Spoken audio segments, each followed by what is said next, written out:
আসসালামু আলাইকুম ওয়া রাহমাতুল্লাহি ওয়া বারাকাতুহু।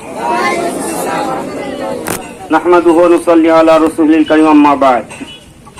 সম্মানিত মুসলিম ইকরাম, আজকে আমরা বৃষ্টি অপেক্ষা করে সকলে যে আসছি, অবশ্যই এটা প্রমাণ করে যে আমরা ইমানের তাকাদায় নবীর মহাব্বতে সকলে একত্র হয়েছে। কথা বলেন ঠিক না বেঠিক?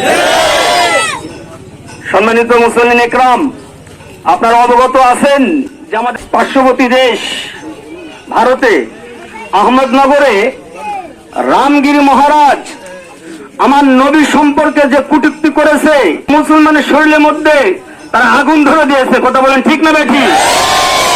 আমরা মুসলমান কোনদিন এটা সহ্য করতে পারি না। রামগিরি মহারাজের এই কটূক্তিকে সাপোর্ট দিয়ে নাতেশ রানী সে আবার বলেছে কি, যদি মুসলমানেরা কথা বলে তাহলে ভারতের প্রত্যেকটা মসজিদে সে যাবে। আর মুসলমান আমাদের বাংলাদেশের মুসলমানদেরকে লক্ষ্য করে বলছে আমরা নাকি বাংলাদেশে হিন্দুদের উপরে জুলুম নির্যাতন করেছি। বলেন তো, আমাদের বাংলাদেশে একটা জায়গায় দেখাতে পারবে কোন জায়গায় মন্দিরের উপর মুসলমানেরা হামলা করেছে? তাহলে রামগিরি মহারাজ এবং নাতেশ রানী যারা এই কথাগুলো বলতেছে, তারা তো গরুর গু আর মুখ খায় মানুষ হয়েছে। তার মধ্যে তো গরুর গোবর ছাড়া আর কিছুই থাকে না। যারা গরুকে মা দাবি করে, অথচ তারা কিন্তু কোনদিন আরাগুলোকে বাবা দাবি করতে পারে না। এই সমস্ত গরুকে যারা মা বাবা দাবি করে আর গরুর মুখ গু খেয়ে মানুষ হয়েছে, তাদের মাথায় তো কোনদিন ভালো জিনিস থাকতে। অতএব ভারতের রামগিরি মহারাজ এবং ভারতের ওই মন্ত্রীকে নাতেশ রানীকে বলবো, তোমাদের কত গরুর মুখ আর খাওয়ার ইচ্ছা, বাংলাদেশে কোনো মুসলমান গরুর মুখ খায় না। আমরা নাপাক মনে করে সেগুলিকে ফেলাই দিয়ে রাখছি। তোমাদের যত লাগে টনকে টন, মনকে মন বাংলাদেশ থেকে নিয়ে যায় তোমরা আহার করো।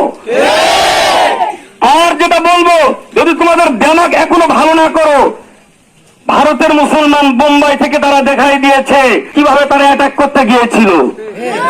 অতএব এখনো ভারতের সরকার মোদীর প্রতি আমরা বাংলাদেশের প্রত্যন্ত এলাকা দিনাজপুর জেলা ঘোড়াঘাট থানার বনগাঁই বাজার থেকে এতটুকু মেসেজ দিতে চাই, ও ভারতের মোদী সরকার, আপনি যদি এখনো রামগিরির বিরুদ্ধে যদি কোনো পদক্ষেপ না নেন, তাহলে অবশ্যই বাংলাদেশ থেকে আমরাও ইনশাআল্লাহ চেষ্টা করব নবীর মহব্বতে, নবীর উন্নত হওয়ার কারণে ভারতের যত পুণ্য আছে আমরা বর্জন করবো ইনশাআল্লাহ।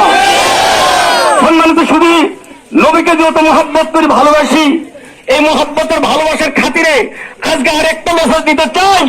আমরা মুসলমান নবীর মহব্বতে বৃষ্টি অপেক্ষা করে আজকে যেমন এখানে একত্রিত হয়েছি, আজকের এই ময়দান থেকে এই মেসেজটুকু নিতে পারি না।